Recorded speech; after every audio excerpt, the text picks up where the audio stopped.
Bonsoir et bienvenue à notre magazine du débat politique Actu 60, une heure du débat. Nous avons le plaisir de recevoir pour vous deux invités, mais avant tout, voici le sujet auquel nous allons débattre sur ce plateau. Les déclarations qu'avait faites Corneille Nangaa en faisant de révélations tenant compte du deal qui avait eu lieu lors de la prise du pouvoir du président actuel. Les questions se posent s'il n'y a pas d'huile sur le costume du chef de l'État. Est-ce que les élections seront-elles sécurisées et seront-elles transparentes, crédibles? Et puis la seconde question sur l'aspect sécuritaire à l'est du pays. Est-ce qu'il y a-t-il encore de l'espoir? Avec cette insécurité, nous aurons-ils aux élections? Les éléments de réponse sur ce plateau. Nous avons M. Sacré Moukadi Kalengaï. Il est l'assistant du président national du parti LTD de M. Fabrice Kelani. M. Sacré, bonsoir. Bonsoir, madame. Comment allez-vous? Tout doucement, le Seigneur nous soutient. Comment se porte le parti? Très bien. Nous avons aussi M. Ernest Kanziama. Il est cadre de l'ECD, parti cher à M. Martin Fayoulou. Bonsoir Ernest. Bonsoir madame, bonsoir mon co-débatteur. Bonsoir. Vous allez bien? Très bien. Et voilà. Je commence d'abord, nous sommes au mois de la femme. Ernest, un mot pour le mois de la femme. Voilà, monsieur Sacré. Monsieur Sacré, rectificatif. Merci beaucoup madame, merci beaucoup. Voilà, nous sommes sur le même plateau, ce n'est que normal parce qu'il n'y a que monsieur Sacré et monsieur Ernest, ce qui est tout à fait logique. Un mot pour le mois de la femme. Moi, je pense qu'il ne faudra pas réduire la promotion de valeurs de la femme, la promotion de la femme, des droits de la femme à un seul mois. Certes, on lui dédie ces mois, la femme, pour pouvoir faire entendre sa voix. Mais je pense que le mois de la femme doit être également l'occasion pour la femme de prendre conscience de ce qu'elle a comme vertu et du rôle qu'elle est appelée à jouer dans la société. Merci. Nous entrons par le vif du sujet. Vous aviez suivi les déclarations de Corneille Nangaa. Oui, sur les ondes, bien sûr. Et quelle analyse critique faites-vous? Voilà, madame. Analyse critique de propos de M. Nangaa. Je pense que M. Nangaa, il a raté en fait sa sortie médiatique parce qu'il aurait dû recourir à des arguments beaucoup plus solides en cette période aussi cruciale de notre pays où le pays est agressé. Vous l'avez dit dès l'entame de l'émission, madame, parmi les sujets qui seront abordés. Monsieur Corneille Nangaa aurait pu s'atteler sur des questions brillantes du pays. Et alors, il laissait embrouiller sur des questions qui me paraissent sans objet, à mon humble avis, sans objet en tout cas, parce que nous sommes à la dernière année du premier mandat de notre président Félix-Antoine Tshisekedi Tshilombo. Alors, revenir sur ce genre de questions, n'est qu'une distraction, une simple distraction. Une distraction, comment quelqu'un qui a fait de révélations, il était là lors de la première loge? Ça vous a gêné, vous, de l'union sacrée, ou encore c'est une honte, une tache d'huile sur le costume du chef de l'État? Si le vrai, c'est que Corneille Nangaa est en train d'avancer comme argument, comme quoi il était aux premières loges de cette cuisine interne des élections, etc. Mais pourquoi est-ce qu'il n'a pas dénoncé à ce moment-là? Madame, c'est une vaste comédie. C'est une vaste comédie. Les Congolais sont beaucoup plus préoccupés aux questions beaucoup plus importantes que de s'atteler sur des propos que je qualifie de sans objet. Donc, on ne prête pas attention à cela. D'ailleurs, Corneille Nangaa aurait fait l'essentiel de s'atteler, comme je l'ai dit tantôt, des questions importantes que le pays est en train de traverser en ce moment. Parce que, qu'on se le dise entre nous, Corneille Nangaa, président de la commission électorale nationale indépendante, la CENI en sigle, il était là, il n'a pas dénoncé. Corneille Nangaa doit attendre lors de sa sortie médiatique pour officialiser son entrée en politique, pour tenir ce genre de propos. Pour moi, je qualifie cela de non-événement et de sans objet. Souvenez-vous de cet adage qu'on dit en Lingala, ce qui Ngando et Bissibino qui nous envoie à Zobé la Pokondi Mayango. Est-ce que. Et puis vous ne voyez pas qu'en ce moment-là, Corneille Nangaa était sous les emprises Est-ce qu'il devait aussi préserver sa vie en ce moment-là? C'était un deal, dit-il. Et puis, n'est-ce pas qu'on donne raison aussi à Martin Fayulu lorsqu'il déclarait la vérité des urnes? Madame, ne me donnez pas l'occasion de croire que Corneille Nangaa avait perdu toutes ses facultés mentales pendant qu'il était en train de jouer ce rôle de président de la Commission nationale électorale nationale indépendante.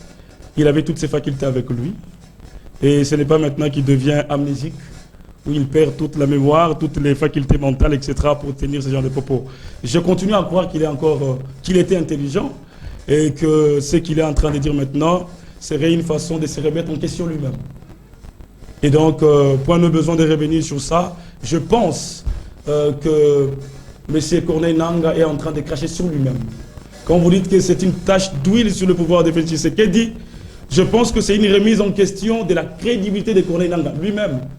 Et du pouvoir en place. Non, non. Si tant est vrai, parce que moi je pense que c'est faux et archi faux, ce qu'il est en train de dire, parce que si cela était vrai, il aurait dit déjà en 2018 ou 2019, lors de l'entérinement ou l'investiture du chef de l'État, il était encore là. Donc je pense qu'il ne faudra pas prêter attention. Tout Congolais qui aime ce pays ne doit pas faire attention à ce que dit Corneille Nangaa. Et voilà, je passe la parole à M. Ernest Kanziama. M. Ernest Kanziama, Corneille Nangaa a fait une révélation dont vous avez déjà décrié bien longtemps. C'est un soulagement pour vous? Madame... Ou c'est sans objet, comme vient de dire votre co-débatteur? Non, je suis très déçu d'entendre de tels propos d'un Congolais qui pense que les propos d'un monsieur qui a été président d'une commission électorale nationale indépendante soit sans objet, ne dérange pas la nation, alors que ce que nous vivons aujourd'hui, c'est les fruits de ces deals-là. Ce sont les conséquences de ces deals qui a eu lieu entre M. Kabila et M. Tshisekedi en 2018. Corneille Nangaa a parrainé un hold-up électoral. Ça, c'est connu de tout le monde. Donc, pour nous, ce n'est pas une révélation parce qu'on savait. On est au courant de tout. Il y a 5 ou 6 mois passés, c'est la FCC qui dénonçait, qui disait la vérité sur cette situation de 2018. Aujourd'hui, c'est celui qui a organisé les élections, qui vous dit qu'il y avait un deal et qu'il avait proclamé les résultats d'un accord et non les résultats des urnes. Ça devait nous interpeller, nous, Congolais. Nous qui allons vers les élections cette année, ça doit nous interpeller. Quelle crédibilité donner à la CENI, qui vient toujours présenter aux Congolais des compromis, des résultats de compromission entre deux partis? Non, ça n'a pas de sens. Ça ne nous a pas choqué parce qu'on savait qu'un jour la vérité serait étalée sur la place publique. Et Nangaa l'a fait. Maintenant, je pense que Nangaa a sa conscience un peu tranquille. Voilà. Il reste maintenant à la justice de faire son travail. Nous sommes dans un état de droit. Selon les amis qui sont au pouvoir, qui nous prouvent que c'est un état de droit. Qu'on arrête Nangaa, qu'on le traduise en justice pour que les Congolais savent. Parce qu'il y a des questions que les Congolais se posent aujourd'hui. À qui avait profité cet accord-là? C'était pour les Congolais ou pas pour les deux individus qui se sentaient en insécurité? C'est lui qui devait sortir dans le souci de couvrir. Après lui, il devait rencontrer quelqu'un qui va prendre le pouvoir et les protéger. Et il faut qu'il y ait un accord sur ça. Quel est le contenu de cet accord? Ce sont des questions que les Congolais se posent. Et c'est à Nangaa de nous répondre. Quelque part aussi, vous ne voyez pas que le président Fayulu était lui-même aussi, comment je vais dire, s'il faut le dire, était naïf parce que selon les révélations qu'il avait fait au niveau d'Engile Sainte-Thérèse, que Mme Zerougui l'avait appelé pour une conciliabule avec le président, le prédécesseur de Félix Tshisekedi, M. Kabila, mais il avait refusé. Mais s'il était quand même parti, on n'aurait pas parlé de ça aujourd'hui, non? Madame, nous allons aux élections. Vous gagnez les élections. Vous allez encore chercher un accord? Pourquoi? Et M. Félix Tshisekedi qui avait accepté un accord. Maintenant, où en sommes-nous? Où se trouve le pays? Nous sommes dans les chaos. Parce que M. Félix Tshisekedi est limité dans l'espace et dans l'état par rapport à cet accord. On vous dit, vous allez faire ceci, vous n'allez pas faire cela. Voilà ce que a été l'accord. Voilà ce que nous sommes aujourd'hui. Et pensez-vous que si c'est Martin Fayulu qui était proclamé chef de l'État, il allait réussir là où Félix a échoué? Bien sûr. Parce que M. Félix Tshisekedi a les mains libres, liées, pardon. Mais M. Martin Fayulu, étant proclamé vainqueur des élections, aurait eu les mains libres pour agir. Même la question de l'Est, comme nous avons évoqué, il serait à mesure de mettre fin à cela. On devait proclamer les meilleurs, les gagnants, celui qui avait gagné. Il n'y avait que ça comme solution. Pour sortir le Congo du gouffre où il se trouvait avec M. Kabila. Et non aller chercher un deal pour détruire le pays aujourd'hui. Non. Il faut traduire M. Nanga en justice, comme ça on aurait les trois devant la barre, parce que Kabila avait volé notre victoire, c'est un voleur. Et M. Félix Tshisekedi qui a été bénéficiaire de ces vols-là, c'est un receleur. C'est tout ça que nous attendons dans la Mouka. Est-ce que vous pensez que Corneille Nangaa serait-il interpellé? Non, il ne le ferait pas parce que ce serait confirmé leur deal. Il ne le ferait pas, mais un jour, M. Nanga serait devant la barre. Un jour. À moins qu'il ne soit plus en vie. Et quelle est la démarche de la MOCA par rapport à... Nous avons donné... aux déclarations de Corneille Nangaa. Nous avons donné un ultimatum au procureur général de la République. Qui est nul et sans effet. Bien sûr, mais un jour, madame. Pas deux, un jour. Si au niveau local ça ne tient pas, nous avons aussi la possibilité d'acquiser au niveau international. Nous trouverons gain de cause par rapport à ça. Est-ce qu'il était évident que c'est à peine que Corneille Nangaa fasse de telles déclarations? Où était-il avant? Non, il n'est jamais trop tard de faire mieux. On ne doit pas obliger un Nangaa de dire la vérité en 2019 ou 2020. Cela dépend de sa conscience. Il a trouvé que c'est maintenant qu'il peut dire. Il le dit. Et surtout qu'il vient de créer un parti politique. Bon, moi je pense que ça c'est une erreur. Hein. C'est une erreur. Bon, ça se passe seulement ici au Congo, hein, où vous avez des acteurs politiques, des Congolais qui commencent dans la société civile et pour atterrir en politique. Là, ça ne se fait pas. Ça ne se fait pas. C'est une honte pour la nation. Nangaa a été président de la CENI, une institution qui s'est dit indépendante, et puis il détruit l'avenir de tout un peuple pour 5 années, et aujourd'hui il pense devenir président de ce pays. Ça ne se passe qu'au Congo où on peut accepter de telles bêtises, pas ailleurs. Et nous devons cesser avec de tels comportements. Nous devons respecter le peuple qui est devant nous. Nous devons respecter ceux à qui nous avons accepté de défendre, de prendre la responsabilité de les conduire. Il faut les respecter. Il faut un certain minimum de respect au peuple. Qu'il reste dans ces champs. Je l'ai vu cultiver le maïs, c'est pas moi, pour servir les Congolais dans ces domaines de l'agriculture, ce serait une bonne chose. Mais pas en politique. Il n'est pas un modèle. En politique, il faut qu'il y ait des modèles et des bons modèles. Pas des mauvais comme Nangaa, comme Kabila, comme Tshisekedi, non. Et voilà. Je vais passer la parole. Il est certes que vous n'avez pas réagi par rapport au mois de la femme. Hein. Réagissez d'abord. Bon, moi, je ne pense pas qu'il y ait un seul mois pour la femme. Un mois pour la femme. Oui, je ne pense pas qu'il y ait un seul mois. Bon, du moins, le mois de mars est dédié à la femme, c'est pas mauvais. Mais la femme doit être présente dans notre vie durant les 12 mois. Voilà. Donc tous les jours, nous sommes avec la femme. Nous naissons d'une femme, nous grandissons à côté d'une femme. La femme ne doit pas se taire. Non, non. Elle doit vraiment jouer son rôle. Comme partout ailleurs. Je les encourage dans tous les domaines de la vie nationale. Et voilà, je passe la parole à Sacré Moukadi. Vous avez suivi votre co-débatteur. Est-ce que la CENI a-t-elle des crédibilités actuellement? En 2006, on a parlé des tricheries. En 2011, on avait dit que c'est Papa Tshisekedi qui avait gagné les élections. On a proclamé Kabila. En 2018, Fayulu a dit on a volé sa victoire. Et voilà qu'à la fin maintenant, c'est Corneille Nangaa qui nous fait de révélation. Est-ce que peut-on-nous faire confiance à la CENI? Voilà, madame, je voudrais d'abord rebondir sur ce qu'a dit mon co-débatteur. Allez-y. Voilà, il a traité Kabila des voleurs. Je l'ai suivi, je ne sais pas si vous aussi vous l'avez suivi comme moi.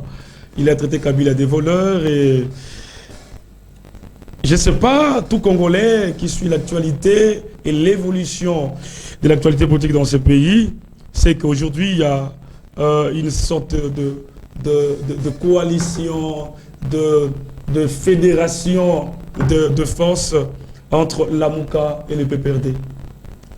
Alors le voleur d'hier qui devient l'ami de la MOCA, mais il y a un adage qui dit qui s'assemble se ressemble. Alors ne me poussez pas à penser que la MOCA est constitué également de voleurs.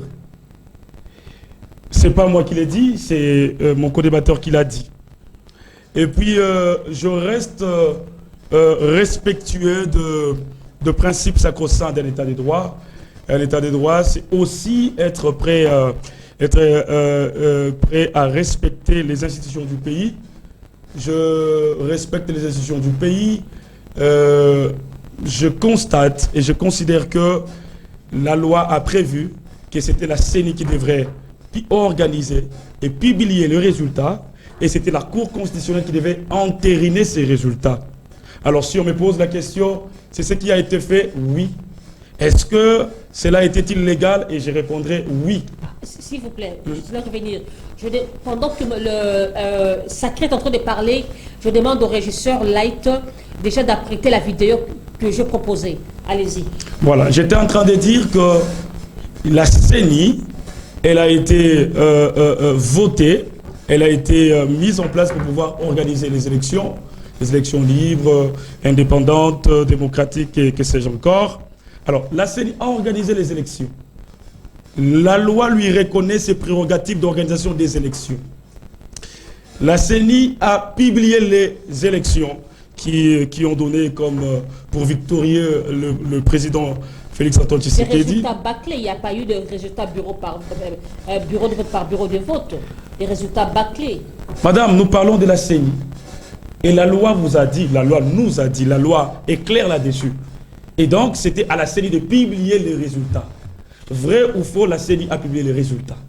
Lesquels résultats entérinés par la Cour constitutionnelle. Vous reconnaissez au moins que c'était bâclé.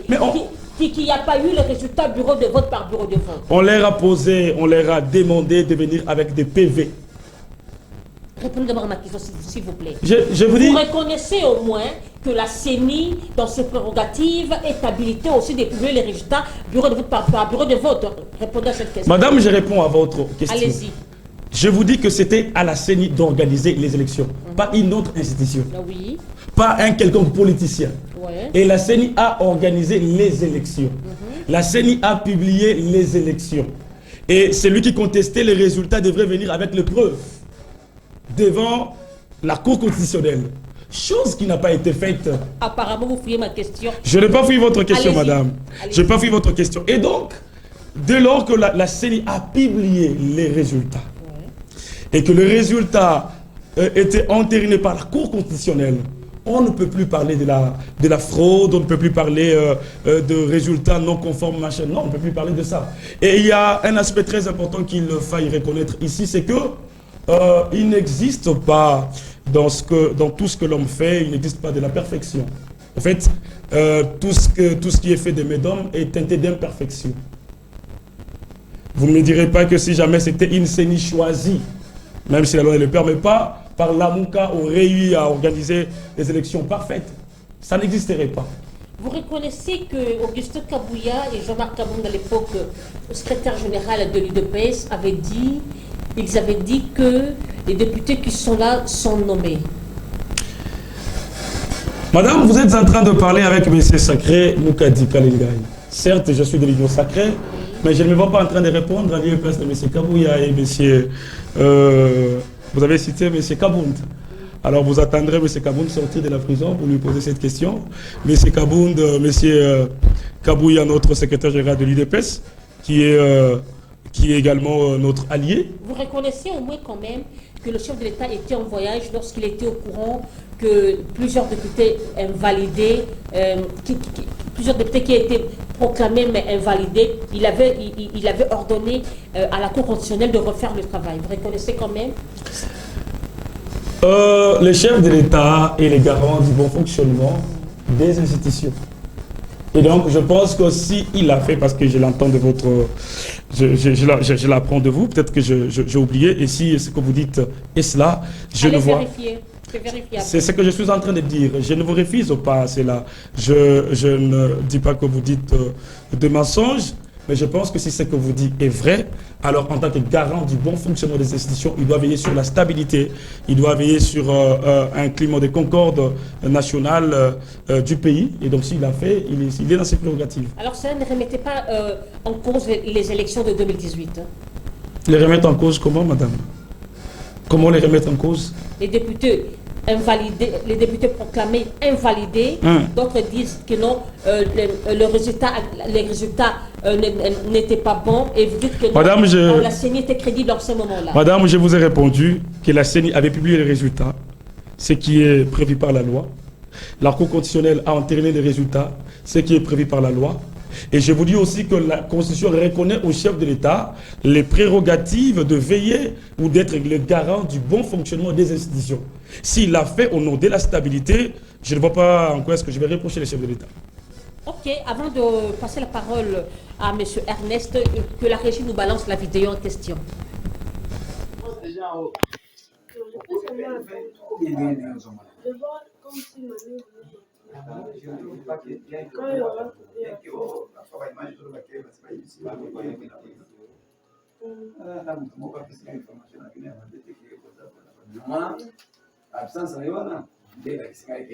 Donc, les Stéphane, c'est pas prêt. Il faut que je parte. J'ai un rendez-vous avec le CT Pro.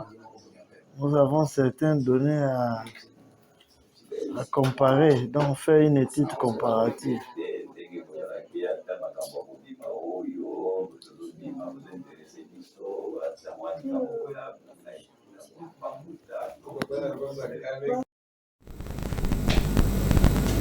Et voilà, l'enrôlement qui s'est fait en privé, je ne sais pas.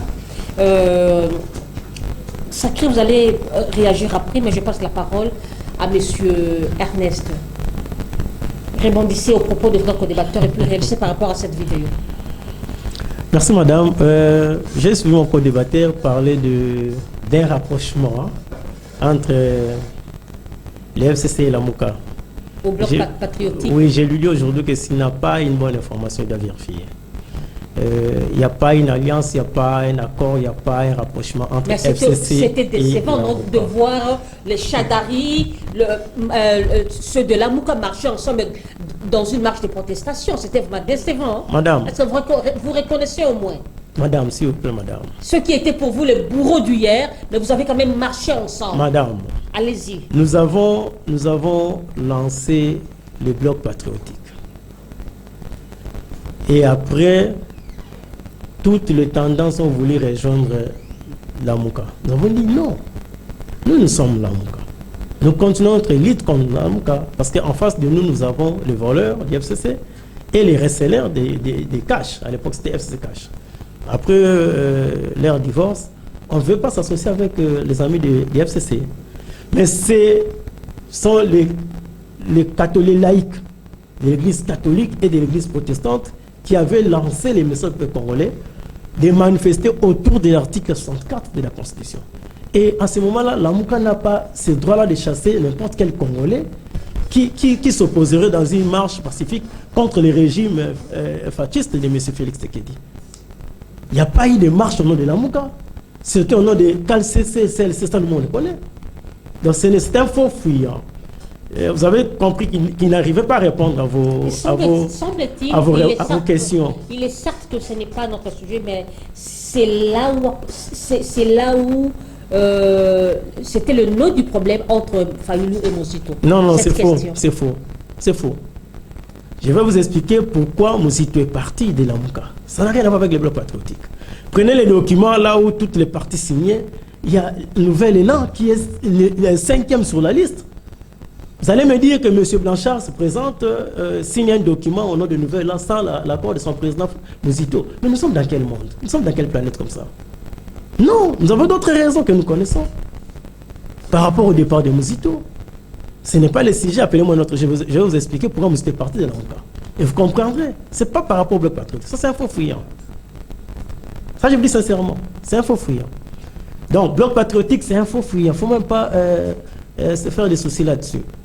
Nous sommes la MOUCA. Nous savons que le Congo aujourd'hui se retrouve dans le gouffre à cause de deux individus.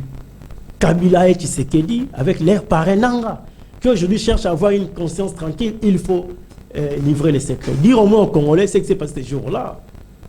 Bon, on dit merci, c'est bien bon. On confirme notre victoire. Allons par rapport à la loi. Je ne sais pas. s'il est juste de formation, il explique la loi prévoit que la CENI organise les élections et que la Cour constitutionnelle confirme. Mais il ne dit pas aux Congolais que la loi prévoit aussi que les résultats soient publiés bureau par bureau. Là, il ne dit pas mot. Parce qu'ils savent qu'ils sont installés à côté de la loi, en dehors de la loi.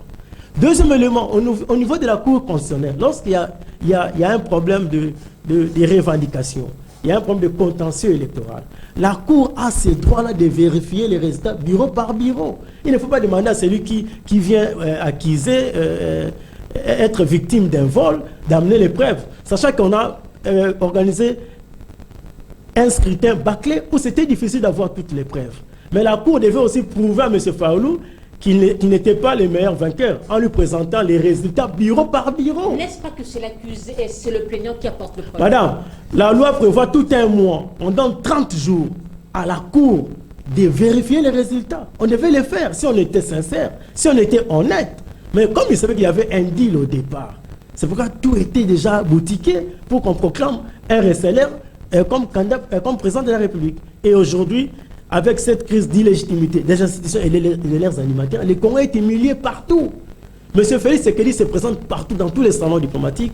Avec cette illégitimité, on sait que c'est quelqu'un qui n'avait pas gagné les élections. Et ce sont même nos voisins qui se moquent de nous aujourd'hui. Et vous les suivez. Et on est conforme avec un ministre dans une réunion, dans un sommet, on l'appelle monsieur le ministre. Ça, c'est une leçon qu'on nous a donnée.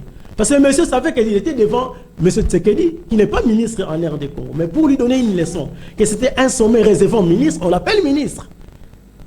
Donc nous sommes dans ces gouffres, nous sommes aujourd'hui par terre à cause de ce qui s'est passé en 2018. Voilà, donc on ne peut pas prendre les Congolais pour des idiots, non. Nous sommes toute une nation qui mérite la dignité, qui mérite le respect. Voilà. À la vidéo. Bon, vous comprenez que... qui s'est fait chez soi, enrôlement à domicile. Bon, je ne sais pas si demain on dira qu'on doit faire confiance à ces résultats. Si en enrôlement il y a des histoires pareilles, alors qu'attendez-vous par rapport aux résultats qu'on va nous proclamer par Kadima, qui est un cousin de Tshisekedi et membre de l'IPS? C'est pas sérieux. Et ça ne nous honore pas sur le plan international. Vous voulez qu'on nous respecte avec des histoires pareilles?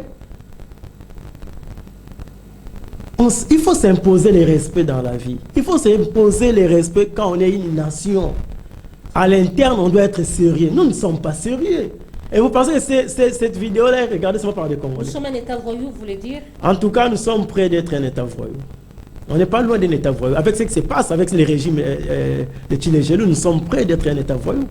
On doit enrôler les gens, même si vous allez organiser la fraude. Vous allez enrôler les gens à domicile.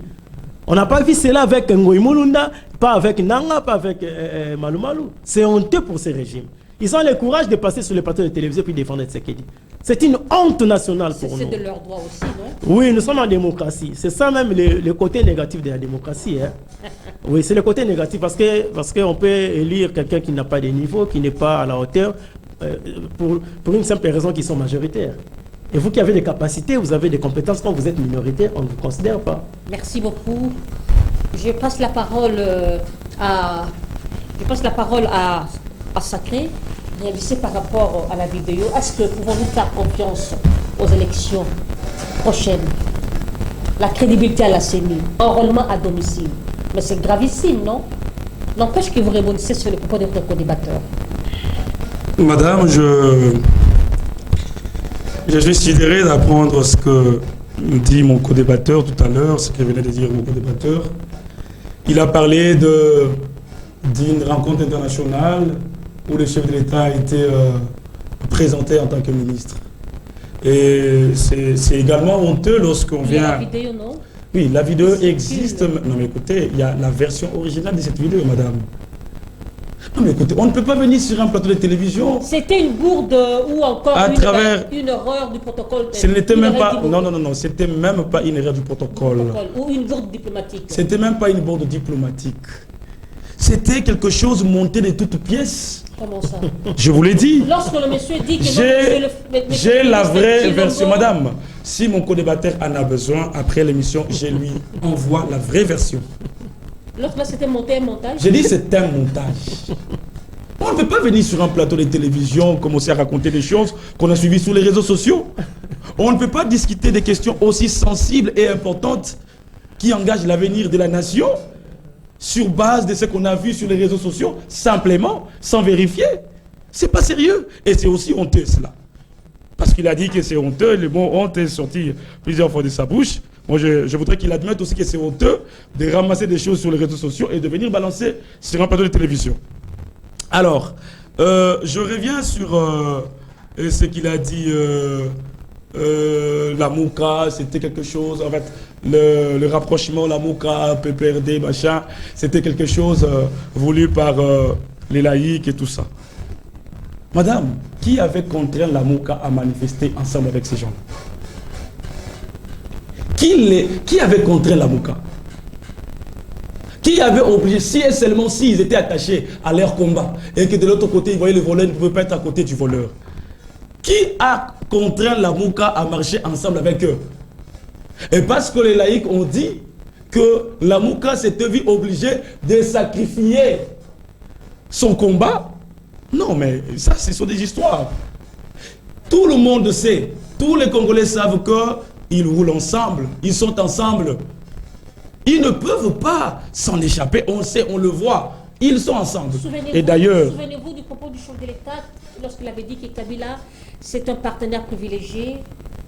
Mais comment voulez-vous que Kabila ne soit pas partenaire alors... Souvenez-vous du propos de, je ne sais pas, de gens de l'Union sacrée, des caches à l'époque, lorsqu'ils avaient dit Sangana Kabila Zandoki. Non, non, je ne voudrais pas ici reprendre leurs propos, mais moi je pense que Kabila était un partenaire à l'époque, parce que nous n'avions pas la majorité parlementaire. Il était l'autorité morale du FCC à l'époque, c'est lui qui dirigeait tout le parlementaire du FCC, et donc c'était tout à fait normal que nous puissions collaborer ensemble avec eux. Nous n'avions pas la majorité parlementaire. Le monstre, c'est un coalisé avec le monstre. Non, non, on n'avait pas coalisé. Les résultats des urnes nous ont donné cette réalité, telle qu'on n'avait pas la majorité parlementaire. Mais qu'est-ce que vous voulez, madame? Nous sommes démocrates, nous sommes dans un état de droit.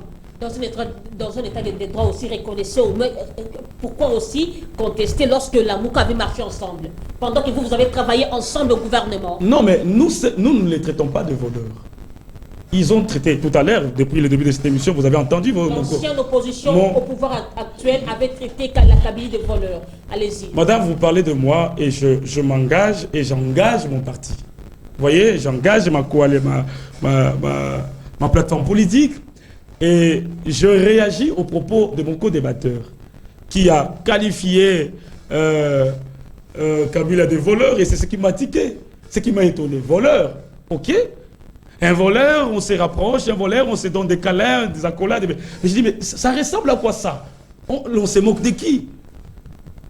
Si hier Kabila a été voleur, et aujourd'hui encore voleur, mais on peut marcher ensemble, on peut... et d'ailleurs, ce qu'il a oublié de dire, ou peut-être il a fait exprès, c'est que même les gens de sa propre famille, qu'il s'agisse des gens de sa propre famille, même ceux qui sont du côté de Kabila, reconnaissent une possible coalition ou fédération d'efforts, etc., entre la Mouka, PPRD, etc. On a suivi. Et il y a même certains porte-parole de la Mouka qui ont coalisé, qui sont retrouvés dans certaines réunions, ensemble avec les communicateurs du FCC. Nous avons suivi ça aussi, madame. De qui se moque-t-on? On se moque de qui? C'est une réalité. Alors, vous m'avez posé la question de savoir, de placer un mot par rapport à la vidéo. L'enrôlement à domicile, c'est sous votre pouvoir. Je voudrais rester cohérent. Je voudrais rester objectif. J'ai vu Fabrice Kelani aller se faire enrôler dans un centre. Oui, bien sûr. C'est ce que je suis en train de dire. Je voudrais rester cohérent. Je voudrais rester objectif. Qui allègue ces faits, ou qui en a la véracité ou les preuves nécessaires pour prouver ce que nous venons de voir, parce que n'oubliez pas que nous sommes en Afrique. Tous les moyens sont bons pour discréditer un processus.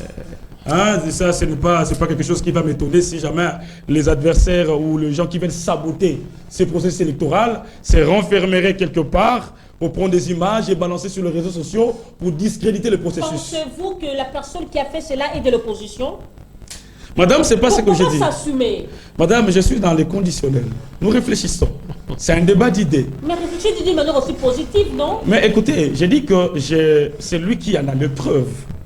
Il n'a qu'à le présenter à la justice. Et à la justice, donc... Mais c'est déjà la preuve, non? Ça circule, cette vidéo.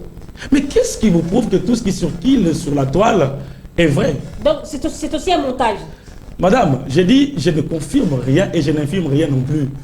Je suis dans la réflexion objective. Moi qui vous parle ici, je n'ai pas la véracité. Je ne sais pas authentifier ce que nous venons de voir là. Je ne sais pas l'authentifier. Et donc je pense, il ne suffit pas de regarder, de voir une vidéo et d'emblée conclure que voilà... Et encore que, terrible, l'enrôlement à domicile. Encore que nous sommes en politique. Lorsque l'on veut détruire ses adversaires et surtout que l'on veut saboter. Nous connaissons tous ici l'attitude de nos collègues de l'opposition actuelle qui ont boycotté le processus électoral et qui veulent saboter ces processus. Et ils sont prêts à tout. Qu'est-ce qu'on n'a pas vu dans ces pays? Qu'est-ce qu'on n'a pas vu dans ces pays? Merci. Qu'est-ce que les gens du FCC ne sont pas capables? Qu'est-ce que la MOCA n'est pas capable pour saboter ces processus? Si tel est le cas, alors ils trouveront sur leur chemin les gens qui veulent à ce que le Congo puisse avancer avec un processus électoral crédible. Et je suis en train de le dire sans se gêner. Le président Félix Tshisekedi, parce que là n'est pas le débat, mais parce que nous parlons des élections, il va briguer son deuxième mandat parce que les amis d'en face ne sont pas préparés pour les élections. Merci beaucoup. Entamons le second sujet. Je me rappelle que nous parlons sur cette question sécuritaire à l'est du pays. Je veux passer la parole à Ernest. Nous faisons la course avec le temps. Soyez précis et concis surtout. Ernest, est-ce que pouvons-nous encore garder l'espoir sur l'aspect sécuritaire de l'Est?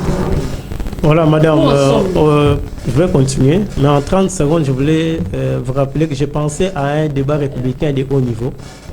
Mais je suis très déçu par rapport à ce que mon co-débatteur rencontre sur les plateaux. Pour lui, tout est montage. Tout est montage. Bon. On ne sait plus à quel sens c'est voué parce que pour eux, tout est montage. Voilà. Et même si on les trouvait en train de manger, ils diraient on a monté cette vidéo-là, on les voit en train de manger. Les Congolais ne doivent pas perdre espoir pour la question de l'Est, mais ne pas aussi entendre grand-chose avec ces régimes. Pourquoi êtes-vous si pessimiste comme ça? Non, je ne suis pas pessimiste. C'est ça la réalité. C'est ça la réalité. Nous avons un régime des incompétents qui ne peuvent pas protéger les Congolais. Ils sont incapables de protéger les Congolais. Ils sont incapables d'apporter une solution immédiate et durable à la question de l'Est. D'abord, ils sont allés se jeter dans la guerre du lion par rapport à leurs intérêts égoïstes, à la recherche de la légitimité, à la recherche d'un carnet d'adresse. Ça, c'est un montage. On a aussi monté cette histoire de carnet d'adresse où on a fait 200-300 voyages à l'étranger. On ne sait pas qui rencontrer, pour traiter la vente de nos minéraux, il fallait chercher Kagame qui a un carnet d'adresse. Moi j'ai les minéraux, vous avez le carnet d'adresse et comme ça on va faire un marché de gagnant-gagnant. C'est une honte. Là aussi, BCI aussi a monté cette vidéo-là. Mais en politique, il n'y a pas d'amitié, il y a d'intérêt, non? Oui, il n'y a que d'intérêt. C'était pour l'intérêt des Congolais. Oui, mais avec qui? Notre bourreau d'hier. C'est pas sérieux. Donc, ce régime a craché sur les 6 millions de morts des Congolais. Vous êtes sans oublier que le même régime avait chanté pour Kagame ici au stade. Voilà. Ce qu'on dit Kagame était Kende Congo, Brazzaville, les appels Congo. Ça, c'était aussi un montage. Donc, mais qui 4 ans de montage. C'est pas sérieux. C'est pas sérieux. Donc, à l'Est, j'encourage nos compatriotes de l'Est par rapport à une dynamique interne pour pousser la communauté internationale à trouver une solution pour l'Est du Congo. Mais pour les pouvoirs en place, n'attendez rien. C'est pourquoi je lance un appel vraiment très patriotique par rapport à la marche que l'AMCA organise ce 11 mars sur toute l'étendue de la République pour exiger la condamnation, la reconnaissance et la condamnation de l'agression rwandaise. Et ces régimes est incapable de faire comprendre à la communauté internationale les retraits de toutes ces forces d'occupation, EAC, MONUSCO, sur le sol congolais, et puis dénoncer l'incompétence et la complicité de ces régimes par rapport à la question de l'Est. Voilà la posture de Lamuka. Nous avons marché le 11 mars pour montrer aux yeux du monde que le Congo reste un et indivisible. Nous sommes de cœur avec nos frères de l'Est et qu'aucun kilomètre carré de notre territoire serait cédé à l'ennemi comme le pensent nos amis de l'Union sacrée. C'est le pouvoir actuel dont vous traitez d'incompétent. On a quand même vu le chef de l'État aller faire un tour à l'est du pays. Par contre, le président Fayoul qui n'a jamais foulé ses pieds là-bas, non? Non, le président Fayoul a été à Kisangani. C'est l'est du Congo. Je parle de Goma, de Rutshuru, de quoi encore? De Bunagana. Oui, moi je pensais que vous allez me dire que M. Félix Tshisekedi a installé son QG là-bas. Ce serait une bonne chose. Nous avons 2 gouverneurs militaires aujourd'hui en Ituri et au Nord Kivu. Pouvez-vous me citer une seule localité qui a 3 cases qu'un de ces gouverneurs militaires a pu récupérer, avec toutes les nominations, tous les remplacements au niveau du commandement de l'armée? Ça, c'est de l'incompétence. Il n'y a pas une autre qualification, madame. C'est un gouvernement incompétent, incapable d'expliquer à la communauté internationale que nous sommes agressés. On le dit ici à Kinshasa. Mais lisez les communiqués finaux dans toutes les rencontres que nous avons. On ne reconnaît pas l'agression. Quand on ne reconnaît pas l'agression, il n'y a pas d'agresseur désigné. On ne reconnaît pas les mouvements M23 comme un mouvement terroriste. Et ça, c'est un échec diplomatique pour la RD Congo. Dans les communiqués finaux, tous ces éléments-là ne sont pas repris. Donc, nous avons échoué sur la qualification même des faits. Et vous voulez parler de quelle diplomatie? Nous avons échoué sur le plan diplomatique. Et pourquoi vous ne donnez pas les pistes des solutions? S'il vous plaît, madame. Nous avons dit ceci. Félix Tshisekedi a fait 4 ans au pouvoir.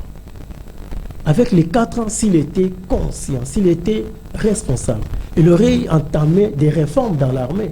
Nous étions tous dans l'opposition et on parlait des réformes dans tous les domaines de la vie. Parce qu'on savait que rien ne marchait avec Kabila. Et quand vous arrivez au pouvoir, vous devez commencer par des réformes. Et non prendre le même système et continuer pour attendre quoi comme résultat. Nous avons fait des propositions à plusieurs reprises qui n'ont jamais été entendues, qui n'ont pas retenu l'attention de nos amis de l'Union sacrée. Vous voulez qu'on continue à faire quoi? Non, on doit monter une dynamique interne, réformer nos FARDC, leur donner des moyens. Mais on a pris tout le temps de voyager, d'être en l'air, d'aller rôder l'avion qu'on a acheté. Et pendant ce temps-là, l'ennemi ne faisait qu'avancer. Et aujourd'hui, nous sommes obligés de négocier avec les M23, qui n'est plus à Bunagana, mais qui est aux portes de Goma, qui va négocier sur la table de négociation dans une position de force, parce qu'il a une bonne partie du territoire qu'il occupe. Et là, les enjeux changent. On nous oblige à un dialogue diplomatique avec les Rwandais et à un dialogue politique avec les M23. Merci. Il faut expliquer à la population ce que ça veut dire. Et vous comprendrez que nous sommes perdants. Merci beaucoup. Sacré, votre réaction par rapport à cette question de l'Est, y a-t-il encore de l'espoir? Le pouvoir actuel n'a-t-il pas manifesté son aveu d'impuissance face à toutes ces promesses?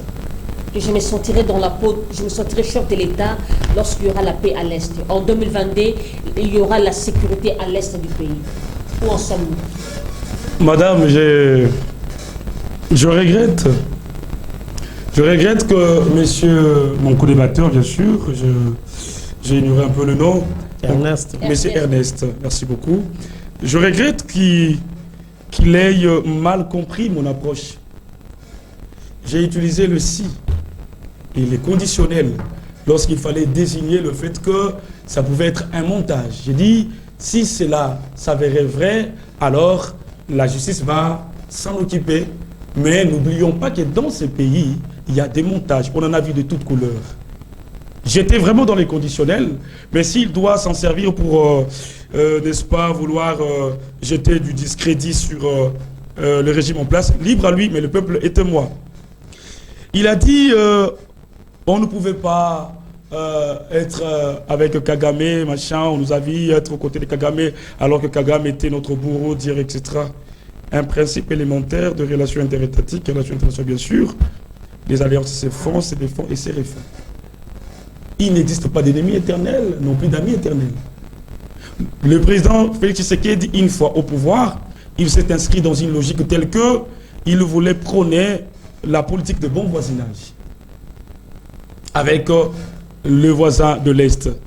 Chose que ce voisin n'avait pas voulu comprendre, parce qu'il ne visait que leurs intérêts, bien sûr, parce que l'approche adoptée par le chef de l'État, c'était une approche qui devrait favoriser la coopération entre les États de la sous-région des Grands Lacs. Nous avons de richesses, nous regardons ce que vous avez, que ce que nous pouvons effectuer comme échange entre les nations composant la sous-région des Grands Lacs pour favoriser la paix dans cette partie d'Afrique. Voilà. Et puis il a dit qu'une diplomatie qui n'a pas payé, parce que le chef de l'État fait autant de voyages à l'extérieur du pays, et dans aucune instance internationale, on a reconnu l'agression du Rwanda. Une fausseté. Mais il sera en train de se contredire. Parce que vous êtes sans ignorer qu'il y a eu la levée de mesures de la notification d'armes, d'achat d'armes pour la RDC. Vous pensez que c'était tombé comme ça, sans un lobby diplomatique? Mais pourquoi pas la communauté internationale a doigté le Rwanda? Madame, a pointé du doigt au Rwanda. Madame, quand vous parlez de la communauté internationale, vous faites allusion à quoi? Je ne comprends rien.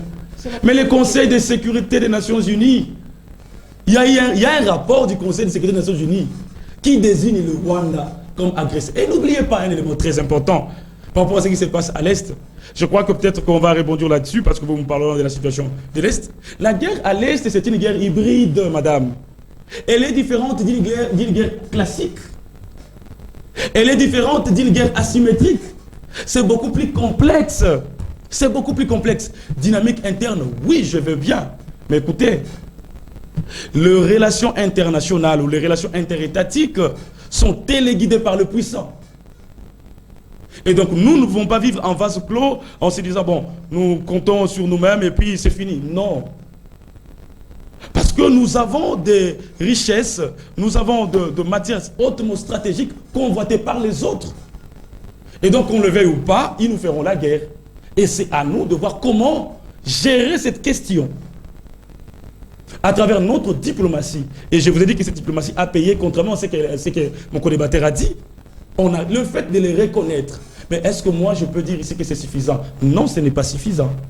Si vous me demandez, vous me posez la question de savoir est-ce qu'on peut jusqu'ici se sentir satisfait ou je peux développer un sentiment d'aboutissement heureux, je dis pas encore. Je reconnais qu'il y a des avancées diplomatiques qui nous ont donné les résultats que nous avons là, mais ce n'est pas encore suffisant. Il faut encore faire plus. Voilà notre logique, voilà notre démarche. Alors, se mettre sur ces plateaux de télévision, dire que tout est noir, on a échoué, mais c'est de la mauvaise foi. C'est refuser de reconnaître certaines évidences qui sont aux yeux.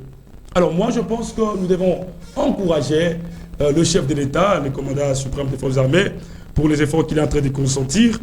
Et éventuellement, je voudrais aussi placer un mot, je ne sais pas si cela est prévu, pour l'arrivée du président Macron. Oui, oui, allez-y. L'arrivée du président Macron, parce que j'ai suivi beaucoup de gens de la Mouka en train de parler là-dessus. Ils sont en train de manifester, il y en a qui sont en train d'instrumentaliser la population à boycotter la visite de Macron. Écoutez, on ne gère pas le pays ou encore on ne réfléchit pas sur des questions importantes de la nation avec les états d'âme. Vous pensez que seul, ne comptant pas sur les autres, quand je dis ne comptant pas sur les autres, c'est-à-dire on aura besoin d'acheter des armes, on aura besoin d'avoir de moyens suffisants pour pouvoir mettre fin à cette guerre-là. Et la guerre à l'Est, le Rwanda n'est qu'un arbre qui cache une grande forêt. Mais pourquoi l'hypocrisie au sein de l'Union sacrée? L'hypocrisie, madame, vous insinuez quoi par là? Il y a de l'hypocrisie en coulisses. Les hauts cadres de l'Union sacrée ne veulent pas l'arrivée de Macron ici. Pour preuve, la maison d'un artiste congolais, Fally Ipupa, a été saccagée par les combattants d'un parti politique en place. Madame, Les combattants d'un parti politique au pouvoir. Madame, je m'étais inscrit dans une logique telle que... Pour l'avoir vu photographier avec Emmanuel Macron. Fally Ipupa, sa maison a été saccagée, incendiée. Madame, je m'étais inscrit dans une logique telle que j'endosse la responsabilité de mes propos, de mon parti et de ma plateforme politique. Votre parti est membre de l'Union sacrée. Certes, n'oubliez pas. certes, je parle de moi. J'ai réfléchi et à haute voix. Vous m'avez posé la question de savoir mon point de vue, ou encore j'intervenais sur la question de l'arrivée du président français. Et moi, je pense qu'il ne faudra pas toujours négocier avec les sous-traitants. Il faut voir D'où vient le problème? C'est qui les sous-traitants? Je parle du Rwanda. Je parle de l'Ouganda. Le Rwanda, le pays de l'ex-frère chef de l'État? L'ex-frère du chef d'État, vous insinuez quoi, madame? Le chef d'État avait appelé Kagame son frère, non? Mais écoutez, nous sommes des frères, nous sommes des humains, qu'est-ce que vous pensez? Nous sommes des créatures de Dieu, nous sommes des frères. Nous sommes des frères. Comme aussi avec Kabila, nous sommes des frères. Donc, Bien sûr que oui. Non, mais bien sûr que oui. Fayoulou, c'est un frère, c'est un Congolais. Merci. Mais c'est de l'autre côté qu'on a des propos discourtois allant dans le sens d'ignorer que nous sommes frères. Merci beaucoup. Je passe la parole à M. Ernest. Si vous voulez rebondir au propos de votre co-débatteur, mais réagissez par rapport à l'arrivée d'Emmanuel Macron. Voilà, La MOUCA ou le CID va mobiliser ses membres pour aller accueillir Macron? Non, nous pensons que ce serait une dépense de trop pour la République. Vous savez, ces derniers temps, nous souffrons à cause de tout ce qu'on avait dépensé pour l'arrivée du pape. On n'a pas encore récupéré grand-chose dans la caisse de l'État. On organise encore une autre dépense. Pourquoi? Parce qu'on sait que derrière cette dépense-là, on va frapper, on va gonfler les chiffres. Mais cette dépense-là, vous avez aussi pris part, non? Non. Se présenter à l'arrivée du oui, pape, mais on n'a pas géré les fonds. On n'a pas géré ces fonds-là. Nous nous sommes présentés comme acteurs politiques, comme chrétiens, pour rencontrer les Saints-Pères, assister à la messe qu'elle avait dite. Il faut toujours avoir des occasions pour sortir l'argent de la caisse de l'État et puis voler. C'est pourquoi il faut organiser des événements. C'est un régime événementiel. Donc tous les événements, il faut les organiser et puis profiter derrière cela. Parce que vous savez, si nos amis étaient sérieux, au lieu de chercher à dépenser pour le pays, à partir de Genève, ils pouvaient passer par Paris et voir Macron. Aujourd'hui, l'Union sacrée comprend qu'il faut aller voir, les décideurs. Il faut aller voir les décideurs. Donc, 300 voyages, on n'a jamais vu les décideurs. 300 voyages, on n'a jamais compris que les carnets d'adresse de Kagame devaient atterrir chez un décideur du monde. Non, madame, nous sommes dans quelle planète? Madame, nous sommes en plein 21e siècle. Est-ce qu'il faut se déplacer partout dans le monde pour prendre contact? À quoi servent toutes nos ambassades? Toutes ces chancelleries, ça sert à quoi? Hein? Les ministres des Affaires étrangères est là. On l'a rendu impuissant. Qu'est-ce qu'il peut faire, les pauvres Christophe Lutundu là? Partout, c'est le président. Partout, c'est ce qu'il dit. Même le Premier ministre, il est l'ombre de lui-même. Non, on ne gère pas les pays comme ça. C'est pourquoi ça ne marche pas. Vous voulez tout concentrer sur la fonction président de la République. Même à la maison. Mais si vous voulez être un bon père de famille, il faut décentraliser les charges, il faut décentraliser les actions. Pourquoi toutes ces institutions existent? Elles nous consomment de l'argent pour rien. Parce que M. Félix Tshisekedi gère les pays comme le MPR. Moi, je comprends. Parce que c'est un fils d'un Moubutiste. Et les Mouboutistes et les pères et les fils n'ont jamais respecté les textes. Mais Tshisekedi viole la Constitution, matin, midi et soir, il ne respecte pas les textes. Parce que c'est un fils d'un Moubutiste. Mais apparemment aussi, la MOUCA évoque le mal partout. Non, nous ne voyons pas le mal. Nous dénonçons ce qui est mal fait. Hein? Nous dénonçons ce qui est mal fait. D'ailleurs, nous avons une avance par rapport aux événements. Nous avons marché ici contre l'ambassadeur du Rwanda. Vous savez, la réponse du régime de Tshisekedi, c'était quoi? On nous a réprimés ici par la police. Et après, il a compris qu'il fallait chasser l'ambassadeur du Rwanda. Nous avons marché autant de fois par rapport à tel événement, par rapport à telle situation. La réponse était nous réprimer. Mais après, il revenait sur la voie de Martin Fayulu pour agir. Mais le temps nous coûte, le temps nous fait défaut. Il fallait prendre une décision 6 mois avant. Vous la prenez 6 mois après. Les conséquences, c'est le peuple qui souffre. Donc c'est un peu ça. Il y a un problème. Il faut réfléchir, il faut projeter l'avenir. On nous a chanté ici, le roi serait là, vous allez voir les résultats après le départ du roi. On nous a chanté ici, le pape sera là, vous allez voir les résultats après le pape. Aujourd'hui, c'est Macron. Alors, j'ai arrêté l'attention de l'opinion ici. Il n'y a aucun communicateur de la MOUCA qui est contre l'arrivée de Macron. C'est un mensonge. Ce sont eux-mêmes, dans leur cas, ils ne parlent pas le même langage. Vous voyez? Ce sont les militaires de l'Union sacrée qui sont allés brûler la maison de Fally Ipupa. Ce sont eux qui écrivent sur les réseaux sociaux des slogans hostiles à l'arrivée de Macron. Ce sont eux, l'union sacrée. Ils ne parlent pas le même langage avec leurs dirigeants. Ce n'est pas la Mouka. Ce n'est pas la Mouka. Nous avons un comportement digne de nous. Nous défendons des valeurs. Nous ne sommes pas comme eux. Ils sont barbares, ils sont insolents, impolis, ainsi de suite. Oh là là, madame. Nous ne sommes pas des saints. Nous ne sommes pas des saints. Nous ne sommes pas des sains. Mais nous travaillons. Non, il doit retirer ça. Non, madame. Il a dit impoli, je l'ai entendu, moi. Bon, je retire. Voilà, merci beaucoup. Ok. Merci. La barbarie, l'insolence, nous trouvons ça chez nos amis. Ok, nous trouvons ça chez nos amis. Nous sommes déjà arrivés à la fin de l'émission. Sacré, vous allez devoir clôturer l'émission. Votre mot de la fin. Ah, madame, ça, des fois, c'est un peu, ça fait un peu rire lorsque on entend ce genre de choses. On nous apprend ici que depuis tous ces temps ici, le président a fait autant de voyages. Il n'a jamais rencontré les décideurs et c'est maintenant qu'il a décidé de rencontrer les décideurs. Ça m'étonnerait des leçons aussi élémentaires de relations interétatiques qui soient ignorées. Et ça m'étonnerait que l'on néglige l'aspect ou la complexité de la situation à l'Est, du conflit à l'Est. Madame, je peux vous dire que les conflits à l'Est est beaucoup plus complexe que la guerre russo-ukrainienne. Je peux vous le dire. La guerre russo-ukrainienne, les adversaires sont connus. C'est une guerre, je dirais pas forcément conventionnelle, mais elle peut être asymétrique. Mais je l'ai dit au début ici, la guerre à l'est de la RDC est une guerre hybride. Avec la complexité des acteurs. Je dis bien la complexité des acteurs. Et les acteurs ne s'affirment pas comme tels. Ils jouent sur le déni, sur le mensonge. Et vous pensez que le fait d'avoir rencontré une seule fois un décideur, et cela vous suffit, vous devez croiser les bras et attendre. Chuter. Et puis on doit parler de lobbying diplomatique. Non, madame. Ici, on a dit à quoi servent les chancelleries, les ambassades, etc. Lorsque Macron vient en Afrique, lorsque Macron vient au Sénégal, à quoi sert l'ambassade française au Sénégal? Lorsque Macron vient au Cameroun, à quoi sert l'ambassade camerounaise, plutôt française au Cameroun? Non, mais ça, c'est ignorer des notions élémentaires. C'est dans l'agenda du chef de l'État de pouvoir sillonner partout où il y a nécessité. Merci. Madame, je voulais citer. Rapidement. Voilà, je voulais citer parce que je suis en train de conclure. Je réitère la position de mon parti politique, le LTD, ainsi que la position du RDT.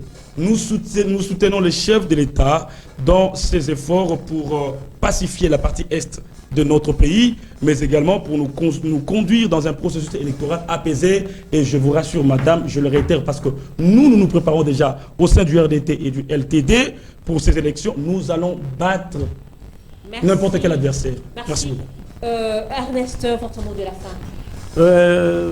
Le mot de la fin, je remercie mon co-débatteur. Je remercie tous ceux qui nous ont suivis. J'affirme sur ce plateau que M. Félix Tshisekedi n'a jamais été élu et qu'il ne sera jamais réélu. Voilà. Ah bon, c'était ça votre mot de la fin? Oui. Et voilà, nous sommes arrivés à la fin de l'émission. Le débat était houleux. Merci de votre attention soutenue. Je vous rappelle que nous recevions pour vous M. Sacré Moukadi, secrétaire général du parti LTD. Secrétaire général du parti LTD, parti cher au président Fabrice Nkelani, que nous saluons. Et puis nous avons reçu M. Ernest Kanziama, il est cadre de l'ECD, parti cher au président Fayoulou. En tout cas, votre présence sur ce plateau était pour nous un honneur. Merci beaucoup. Également pour nous. Merci. Et voilà, je souhaite joyeux anniversaire. Avant, je veux dire ceci. Si tu t'occupes de la politique, elle s'occupera de toi. Il y a aussi les hommes de Dieu qui s'occupent de la politique. Là, je vois le diacre André Ntita Niembwe qui fête son anniversaire aujourd'hui. Diacre André, joyeux anniversaire à vous. Que de bonnes choses. Que l'Éternel vous bénisse. En tout cas, nous vous aimons beaucoup. Beaucoup de bisous de la part de Light Mouton et de Kinactu. Merci. J'ai dit merci à celui que j'appelle l'homme modeste et compétent, notre fidèle téléspectateur, M. Vikingoy. Que Dieu vous bénisse. De gros bisous à vous. Bisous à Light Moutonge, bisous à Enoch Mbala. Richard Machita a commencé à faire des bisous aux femmes. Autre fait, il avait peur. Bisous à toi, bisous à Aris, bisous à Richard Nawej. Que Dieu bénisse la République démocratique du Congo, que Dieu protège nos FARDC et que Dieu garde son peuple. Au revoir, Inch'Allah.